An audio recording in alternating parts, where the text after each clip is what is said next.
Bienvenue sur Africa 24 dans cette nouvelle édition du 12-15. Voici les titres de l'actualité. L'Union des Comores fait désormais partie de la communauté de développement d'Afrique australe.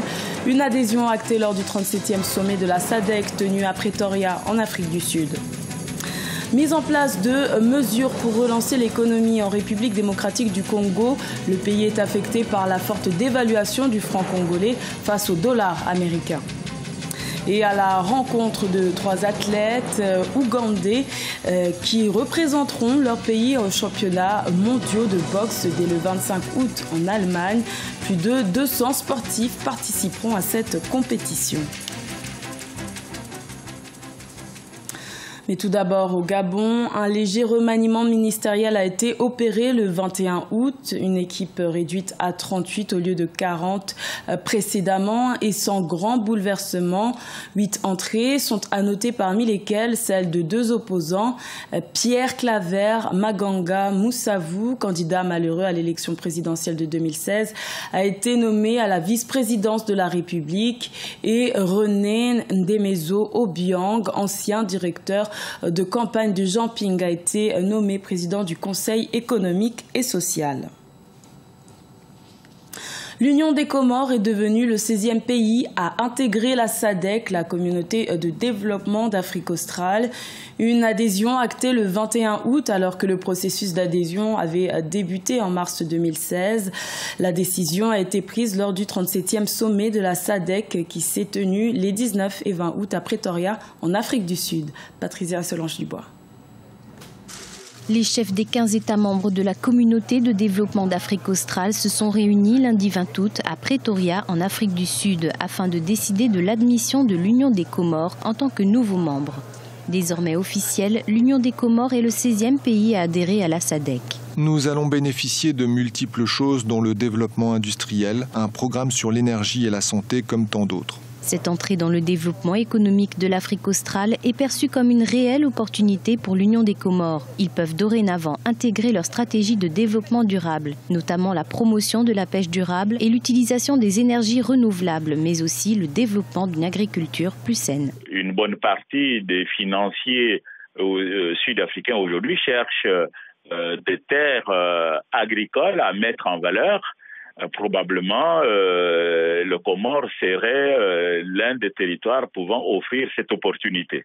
Donc, probablement, c'est sur la question des investissements directs étrangers, les transferts de technologies ou l'investissement dans les petites et moyennes entreprises de Comore qui serait probablement la visée recherchée par les autorités de Comore actuellement. En intégrant la communauté de développement d'Afrique australe, les Comores vont pouvoir bénéficier de cette organisation et s'intégrer dans cette région qui connaît l'un des taux de croissance les plus élevés d'Afrique. Également dans l'actualité, en Angola, la campagne électorale a officiellement pris fin en vue des élections générales du 23 août. Une élection qui laisse peu de place au suspense puisque le président José Eduardo dos Santos, qui ne se représente pas, a déjà choisi son dauphin en la personne de Joao Lourenço, candidat du MPLA, le parti au pouvoir depuis 42 ans. Il devrait donc succéder sans grande difficulté. La dépréciation du franc congolais face au dollar américain s'envole en République démocratique du Congo. Le gouvernement entend lutter contre cette dévaluation en mettant en place une série de mesures pour relancer l'économie. Le ministre congolais des Finances a d'ailleurs tenu une conférence à cet effet le 19 août. Plus de détails dans ce reportage de notre correspondant Jacques Mboka. Arrêter la dépréciation du franc congolais et stabiliser les cadres macroéconomiques afin d'assurer une bonne relance économique du pays. C'est le défi que se lance le gouvernement congolais dans un contexte où la monnaie nationale s'échange à 1550 pour $1 contre 1700 en juin et mi-juillet 2017. Une série de mesures ont été initiées pour accompagner cette relance, notamment plus de rigueur sur les régies financières du pays, commençant au poste frontalier où la fraude douanière fait perdre aux caisses de l'État plus de 100% des taxes payées. Adoptées dernièrement par le Conseil des ministres, ces mesures sont certaines de portée générale. Elles portent notamment sur la suppression des taxes illégales, des frais administratifs d'intervention diverses exigées par différents services aux postes frontaliers ou ailleurs sur les territoires nationaux, la lutte contre la fraude, la contrebande, l'évasion fiscale, le renforcement des sanctions administratives et des poursuites judiciaires contre les agents de l'État. Dans une conférence de presse animée conjointement par le ministre des Finances et le gouverneur de la Banque centrale du Congo, ce dernier a déclaré mettre fin à l'usage de la planche à billets, considérée entre autres comme la cause de la dépréciation du franc congolais. Donc on ne tourne plus la planche à billets et gare encore à ceux qui croient que la monnaie va reprendre la dépréciation, parce que l'explication de la dépréciation par la planche à billets doit être oublié. C'est un défi que se lance le gouvernement congolais pour une économie caractérisée par un ralentissement des taux de croissance du PIB réel, passé de 9,5% en 2014 à 2,4% en 2016. Si les mesures initiées pourraient apporter un plus à cette lutte, nombre d'analystes estiment cependant que la croissance de la production intérieure reste la pièce maîtresse pour une meilleure relance économique. Les championnats mondiaux de boxe débuteront le 25 août en Allemagne et l'Ouganda sera représenté par 3 boxeurs, des athlètes qui espèrent briller parmi les 200 sportifs présents à cette compétition. Un espoir de victoire malgré les faibles moyens financiers alloués par l'État pour leur préparation. Sharon Kamara.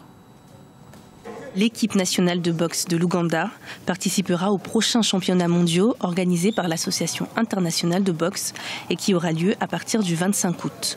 Le pays y présentera 3 boxeurs, Muzamilu Kakande, que l'on surnomme King Kong, Geoffrey Kakito et David Haïti. Ces sportifs représentent l'espoir de l'Ouganda et leur ambition commune est claire, remporter la médaille d'or.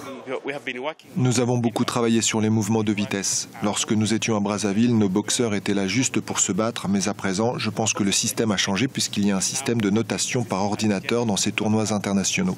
Mes boxeurs ont évolué. Si vous leur demandez de boxer demain, je suppose qu'ils seront prêts. Muzamilu Kakande, l'un des boxeurs phares de l'équipe nationale ougandaise, entame ses journées avec une séance d'entraînement intensive au gymnase de Lugango à Kampala. C'est aussi là que la plupart des boxeurs professionnels du pays, ainsi que ceux qui souhaitent être découverts, viennent s'entraîner. Kakande, que l'on surnomme King Kong, est un champion dans la catégorie poids mi-moyen. Il a remporté une médaille d'or en juin dernier aux championnats d'Afrique de boxe qui se sont tenus à Brazzaville. Je n'ai pas commencé par la boxe, j'ai joué au football, j'ai même eu une bourse d'études secondaires pour jouer au football. Nous avons fait une fête à l'école et un garçon m'a frappé sans raison. Cela m'a tellement embarrassé que j'ai décidé d'apprendre à combattre pour pouvoir me défendre. Quand je suis venu au gymnase, j'ai appris à former mes poings et à boxer. J'ai fini par aimer le sport que j'avais découvert. Malheureusement, la capitale ougandaise, Kampala, ne compte que peu de gymnases équipés et d'entraîneurs qualifiés. La discipline manque encore de moyens suffisants et espère avoir une aide financière du gouvernement. En attendant, les sportifs sont obligés d'investir leurs propres fonds pour financer leur voyage et leur matériel sportif. Dans le reste de l'actualité, l'Afro-Basket Dames se poursuit ce mardi 22 août au Mali. L'une des affiches phares de la journée opposera dans le groupe A le Mali, pays organisateur à la Centrafrique. Un match qui se jouera à 18h30 GMT et les Maliennes doivent impérativement s'imposer face aux Centrafricaines pour éviter les grosses pointures de la poule B pour les rencontres à venir. Et un coup d'œil à présent sur les matchs de la journée dans le groupe A sont prévus Cameroun-Tunisie, Centrafrique-Mali et Angola-Côte d'Ivoire. L'Angola occupe la première place de ce groupe. Et dans le groupe B, qui est dominé par le Nigeria, l'Égypte jouera contre le Sénégal, a joué plutôt contre le Sénégal à 9h30 GMT. Un match qui s'est achevé sur une victoire des Sénégalaises, 93-61. Les autres matchs sont Nigeria, Guinée et Mozambique, République démocratique du Congo.